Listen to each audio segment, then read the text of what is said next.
ప్రియమైనటువంటి సువార్తమానం రేడియో శ్రోతలకు ప్రభువైన యేసుక్రీస్తు నామములో వందనాలు.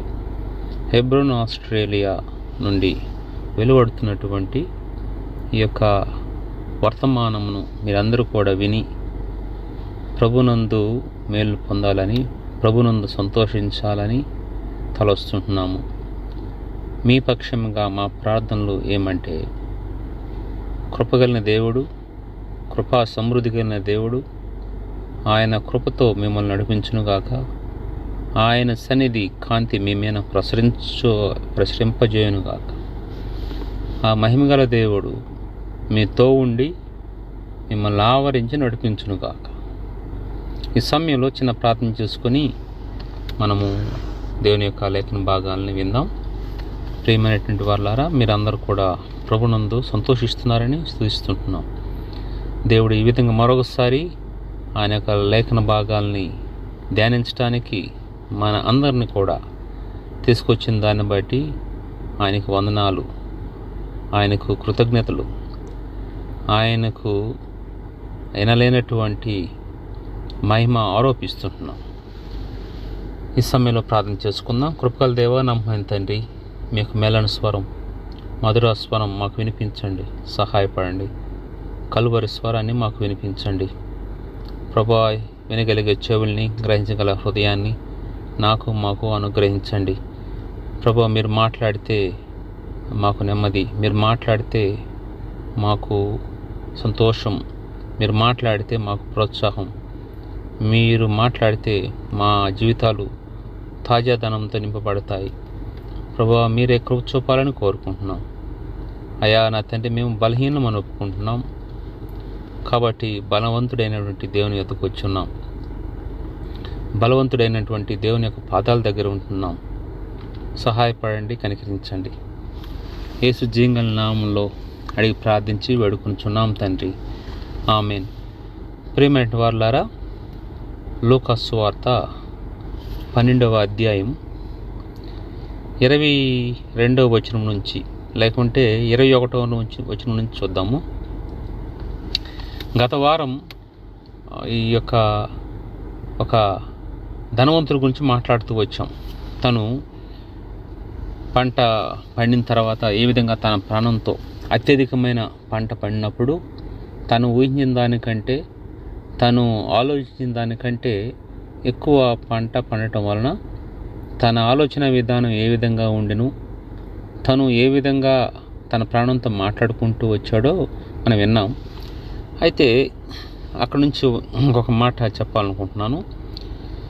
సో ప్రభువు వారు ఆ వ్యక్తిని, వెరివాడ, ఈ రాత్రి నీ ప్రాణము నడుగుచున్నారు, ఈ రాత్రి నీ ప్రాణం నడుగుచున్నారు, నీవు సిద్ధపరిచినవి ఎవని వగునని అతనితో చెప్పిన.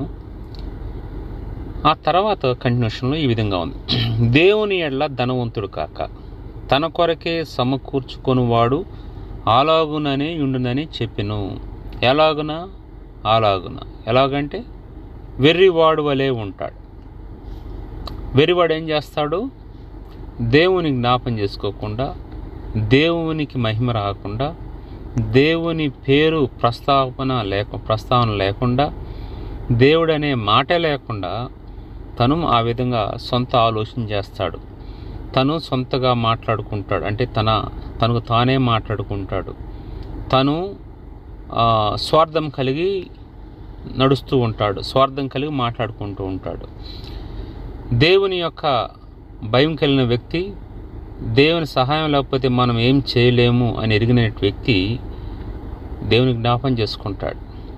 చిన్న విషయమైనా పెద్ద విషయమైనా అన్నిటిలో కూడా దేవుని జ్ఞాపం చేసుకొని దేవుని మహింపరుస్తాడు. అది ఇతనిలో లోపించింది. ఇక్కడ మనం చూడొచ్చు, దేవుని ఎడల ధనవంతుడు కాక అంటే ధనవంతుడిగా ఉంటుంది తప్పు అంటలేదు దేవుడు. దేవుని ఎడల ధనవంతుడిగా ఉండాలి. అంటే నీకు ధనం ఎంత ఉన్నా నీ మనస్సు ఆ ధనం మీద ఉండకూడదు, నీ మనసు దేవుని మీద ఉండాలి. ఆ ధనం ఇచ్చేది దేవుడే, రేపు దాన్ని తీసేసేది కూడా దేవుడే. ఎందుకంటే నీ మనసు ఇచ్చిన దేవుని మీద లేకుండా ఆ వస్తువు మీద పోతుంది. సో అందువల్ల ఏం చేస్తాడు? వరే వీడు నిన్నటిదాకా ఈ ధనం లేనప్పుడు నన్ను ఎంతో ఆసక్తితో శ్రద్ధగా వెంబడించాడు, నాతో సంభాషిస్తూ వచ్చాడు, అంటే ప్రార్థన చేస్తూ వచ్చాడు, నా మాటలు ధ్యానిస్తూ వచ్చినాడు, అంటే బైబిల్ చదువుతూ వచ్చినాడు, ధ్యానిస్తున్నాడు. ఈ విధంగా చూస్తున్న వ్యక్తి ఒకసారిగా ఇతను ప్రవర్తన మారిపోయింది, ఇతని మనసు ఇంకో దాని మీద అతుక్కుపోయింది అని అంతలో ఉండి అంతలో మాయమైపోయి ఆ మనీ, ఆ ఆస్తి, ఆ ధనం మీద మనసు అతుక్కుపోయిందని దేవుడు ఏం చేస్తాడంటే దాన్ని తీసేస్తాడు. తీసేస్తే ఉన్నది రెండేగా, అది తీసేసినప్పుడు మిగిలిన సమయంకి దేంతో గడపాల్సి వస్తుంది? దేవునితోనే గడపాల్సి వస్తుంది. నీ మనసు దేవుని మీద ఉండాల్సింది పోనిచ్చి దాని మీద ఉందనుకో, వేరే ఒక దాని మీద, దాన్ని తీసేస్తే మళ్ళీ ఆ మనసు ఇక్కడికి వస్తుంది అన్నమాట.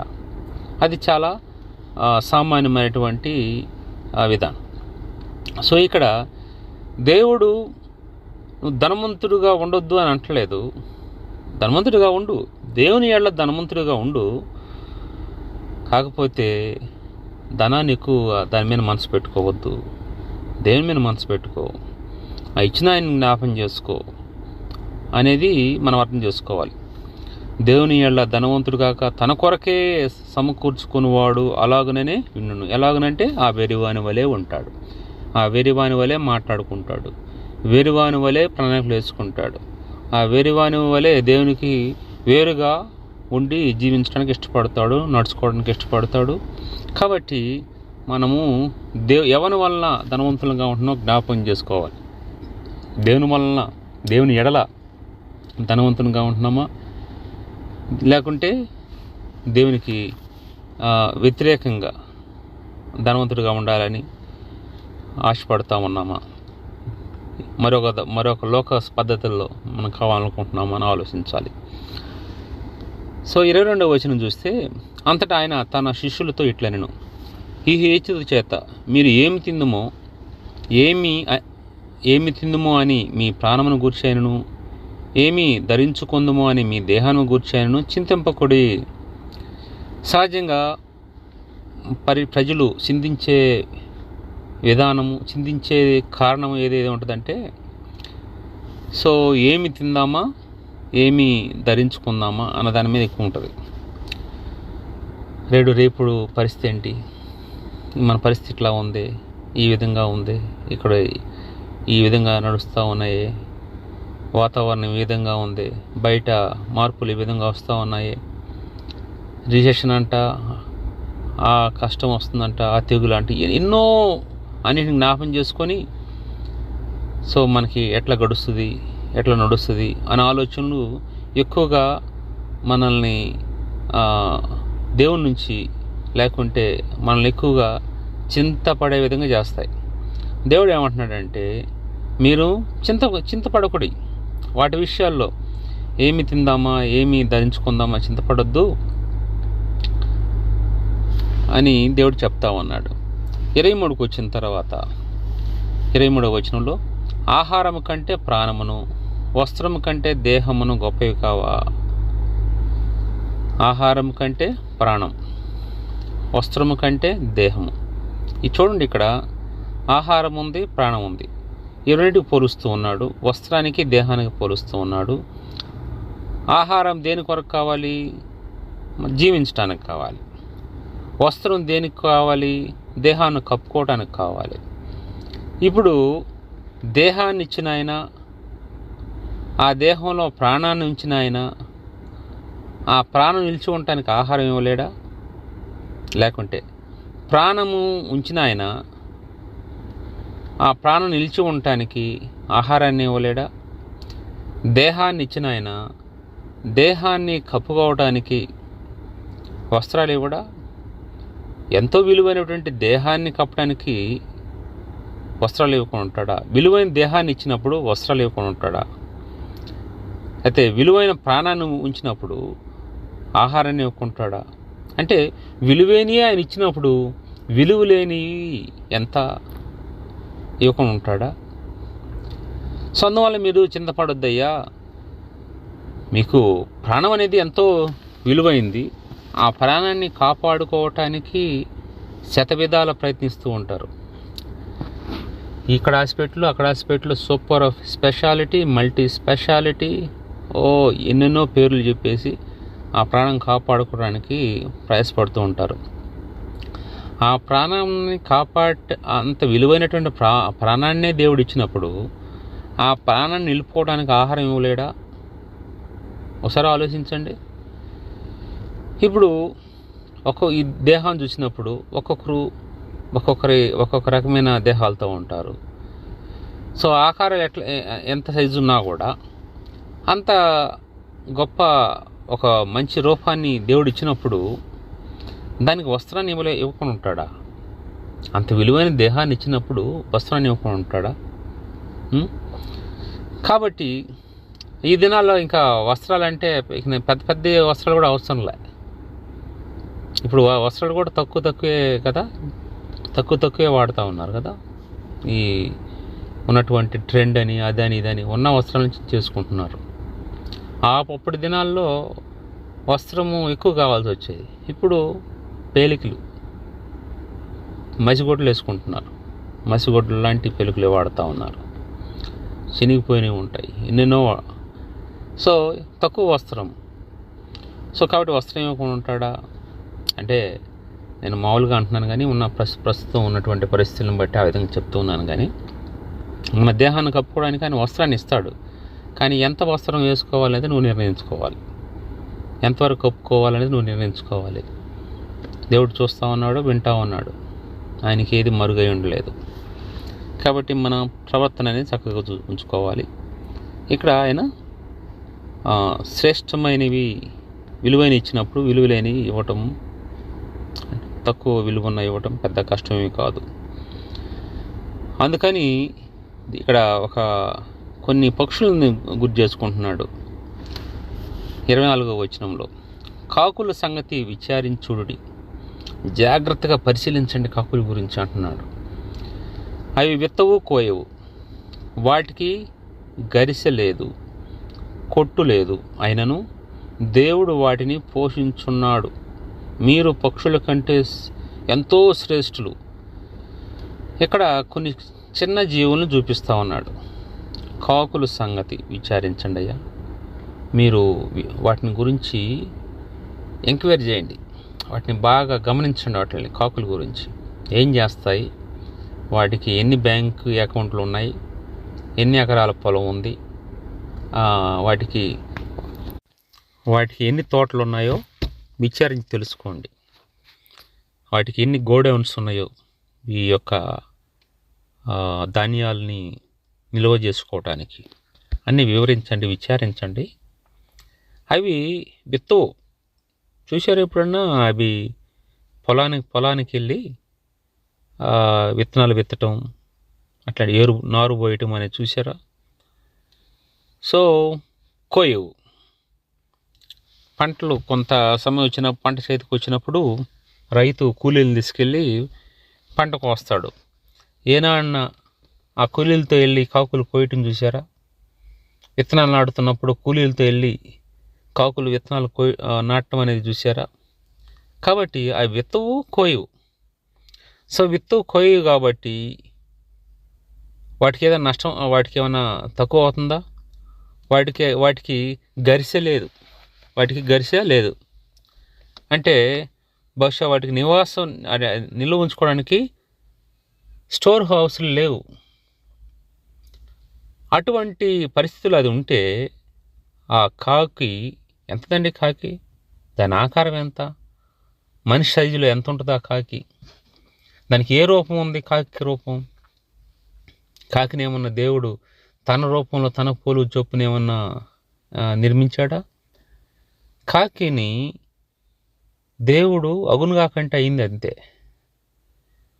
మనిషినే దేవుడు ఎంతో ప్రేమించి తన రూపంలో తన పోలుకు చొప్పున చేసుకున్నాడు. అయితే అంత ఎన్నిక లేనటువంటి, అంత విలువ లేనటువంటి ఆ కాకుల్నే దేవుడు అంతగా పోషిస్తూ ఉంటున్నాడు. వాటికి అవి విత్తవు, కోయు, వాటికి గరిసె లేదు, వాటికి ఎక్కడా కూడా పెద్ద పెద్ద కొట్లు లేవు. అయినను దేవుడు వాటిని పోషించున్నాడు. మీరు ఆ పక్షుల కంటే, లేకపోతే మీరు పక్షుల కంటే ఎంతో శ్రేష్ఠులు. పక్షుల కంటే మీరు శ్రేష్ఠులు అని అంటలేదు, ఎంతో శ్రేష్ఠులు అంటున్నాడు. అంటే అంత తేడా ఉంది ఆ పక్షులకి మనుషులకి. అయితే ఆ చిన్న జీవులైనటువంటి ఆ జీవులే అంత సంతోషంగా నిరభ్యంతరంగా చింత లేకుండా జీవిస్తూ ఉంటే, మనిషిగా ఉన్న నీవు నేను ఎందుకు అంతగా చింతించాలి? మనం ఎన్నోసార్లు వాక్యం చదువుతాం, ఎన్నోసార్లు ఈ వాక్యం మీద ప్రసంగాలు చేస్తాం. మన దగ్గరకు వచ్చిన తర్వాత అప్పుడు తెలుస్తుంది మన విశ్వాసం ఏందో.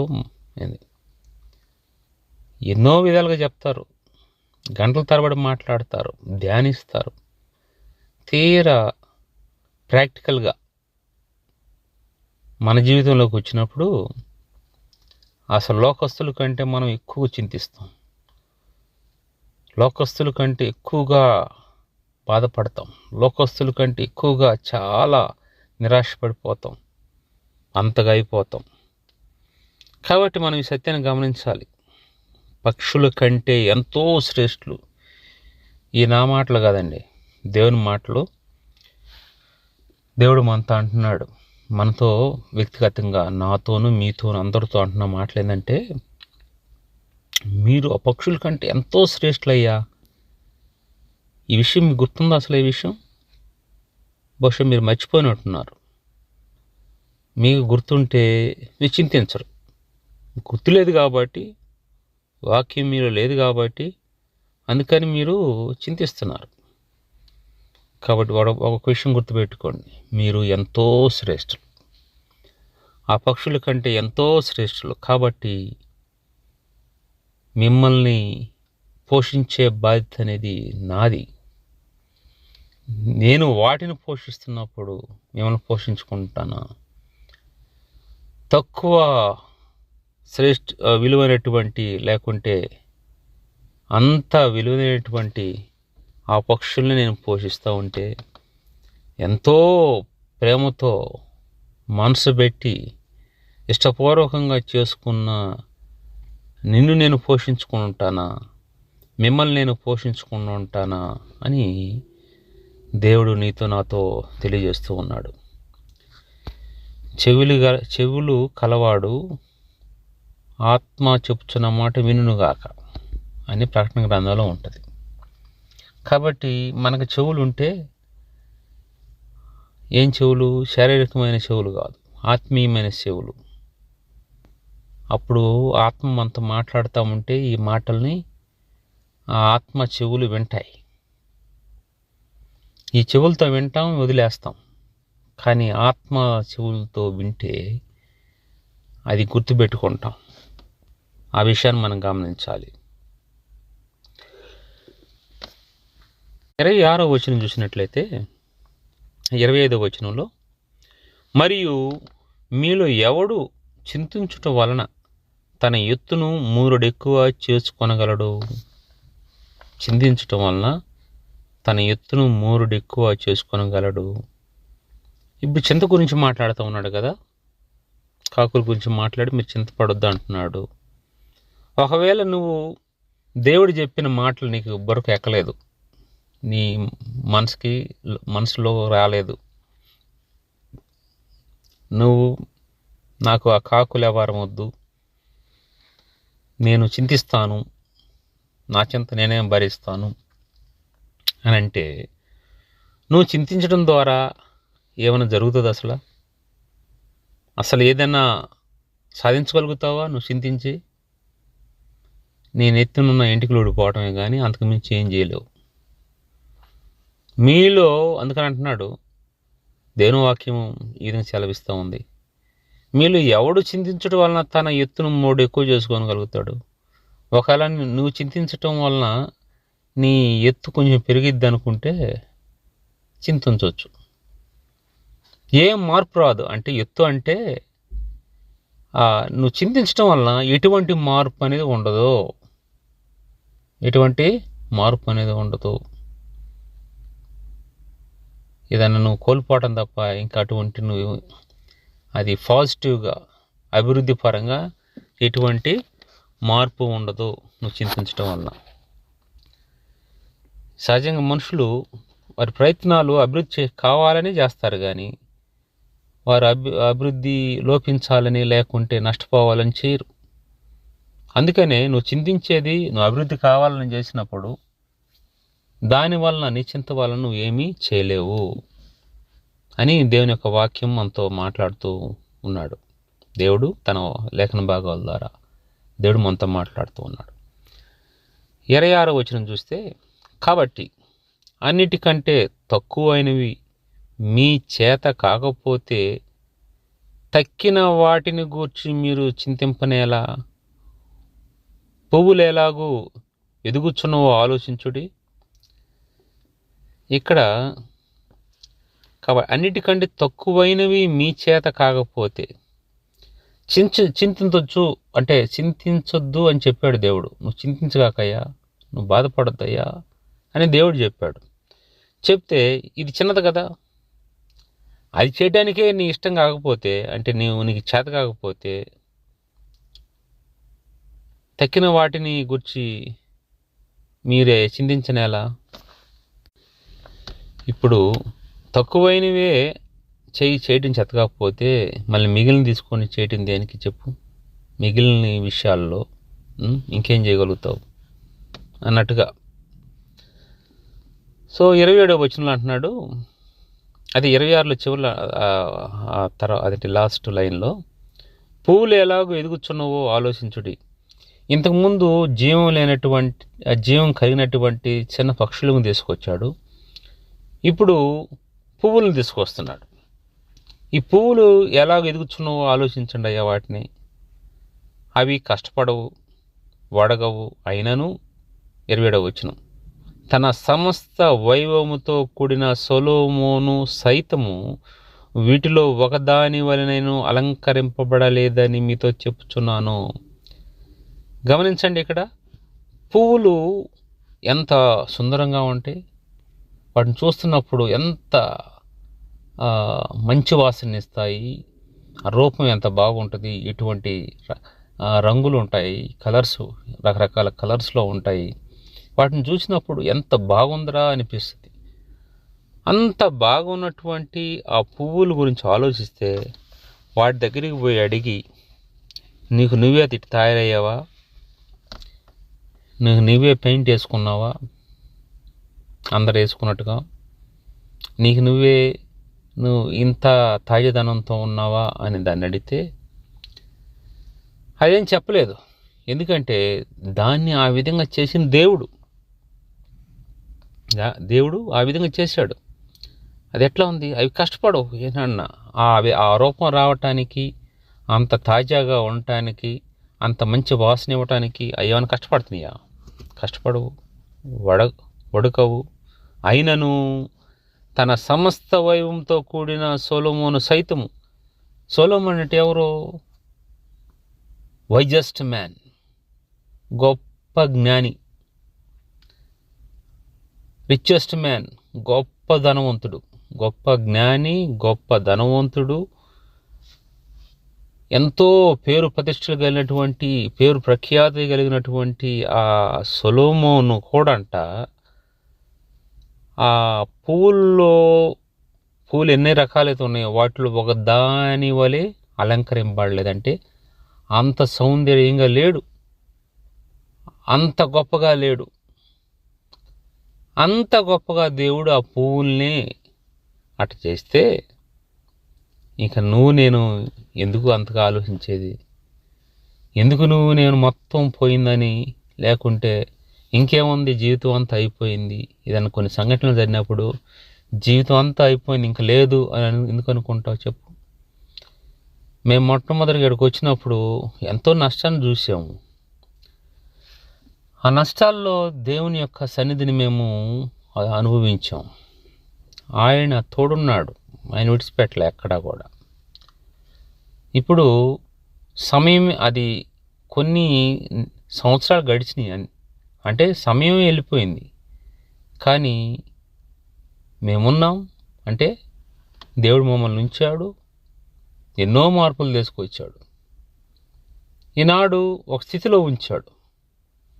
అప్పుడు అంత నష్టం చూసినప్పుడు మేము కానీ ఇంకేముంది జీవితం అంతా అయిపోయిందిలే అనుకుంటే, ఇప్పుడు ఈ విధంగా మీ సన్నిధిలో నిలబడి వాక్యం చెప్పేవాడినా, ఈ విధంగా ఈ అనుభవాన్ని మీతో పంచుకునేవాడినా, ఈ విధంగా దేవుని యొక్క గొప్పతనాన్ని ప్రసన్నతను మీతో పంచుకునేవాడినా జరిగేది కాదు కదా. కాబట్టి ఏది జరిగినా మన మంచి కొరకే, మనం చింతించాల్సిన అవసరం లేదు. కాలం గడిచిపోతూ ఉంటుంది, ప్రభు తన కార్యాలు తను చేస్తూ ఉంటాడు. ఆయన ఎప్పుడు కూడా విడిచిపెట్టడు. ఇజ్రాయేల్ని కాపాడేవాడు కునికుడు నిద్రించడు. దేవుడి కొద్ది మాటలు దీవించి ఆస్వాదించును గాక. చిన్న ప్రార్థన చేసుకుందాం. కృపగల దేవా, నమ్మకమైన తండ్రి, ఈ సమయంలో మీ సన్నిధిలో రావటానికి మీరు ఇష్టపడుతూ వచ్చారు. మీ మెల్లని స్వరం, మధుర స్వరాన్ని బట్టి వందనాలు. మీ కలువరి స్వరాన్ని బట్టి వందనాలు. మేము చింతించకుండా మీ మీద ఆధారపడి జీవించడానికి సహాయపడండి నాయనా. మీరు మమ్మల్ని అతి శ్రేష్టమైన వారుగా తెలియజేస్తూ ఉన్నారు. కాబట్టి మేము దానికి తగినట్టుగా మేము జీవించట్లో కృప చూపండి, కనికరించండి నాయనా. ఆ కాకుల్ని పువ్వుల్ని జ్ఞాపం చేస్తూ వచ్చారు. వాటిని మీరు పోషిస్తున్నప్పుడు మమ్మల్ని మీరు పోషించలేరా ప్రభువా? మాలో విశ్వాసం అధికించేయండి, స్థిరత్వం ఇవ్వండి, చంచల మనసు నుంచి తప్పించండి.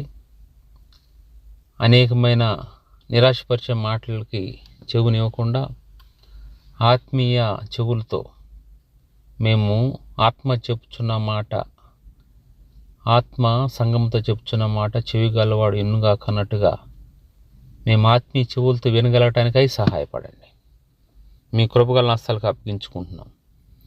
మా ప్రియుల్ని ప్రతి ఒక్కరిని కూడా మీరు జ్ఞాపం చేసుకోనండి. వారి ప్రతి అవసరం మీరు తీర్చండి. మేము ఎక్కడికి పోగలుగుతాం? మీరే కదా మా జీవపు ఊట, మీరే కదా మాకు సమస్తను అనుగ్రహించేవారు ప్రభా, మమ్మల్ని పోషించేవారు. మా ప్రియులు అనేకమైన అవసరాలు ఉంటుండగా వారి ప్రతి అవసరం తీర్చండి. పిల్లల చదువుల్లో సహాయపడండి, మంచి ఆరోగ్యం ఇవ్వండి, వారి యొక్క ఉద్యోగాల్లో సహాయపడండి. వారు ఏ పని చేసుకుంటే ఆ పని, ఏ పనైనా కావచ్చు ప్రభా, వారికి కావాల్సినటువంటి ప్రతి అవసరత మీ మహేశ్వర నామంలో తీర్చండి, దయచూపండి. మమ్మల్ని మేము మీ గాయపడిన అసలు కాపు చెప్పుకుంటున్నాం. కుమ్మరి వాని చేతిలో ఏ విధంగా మట్టి ఇమిడి ఉంటుందో, ఏ విధంగా మట్టి ఉండటానికి ఇష్టపడుతుందో, అదేవిధంగా మేము మీ చేతిలో ఉండటానికి ఇష్టపడుతుంటూ మిమ్మల్ని ఇచ్చిస్తూ పూజిస్తూ యేసు నామములో ప్రార్థించి వేడుకొనుచున్నాం తండ్రి. ఆమేన్.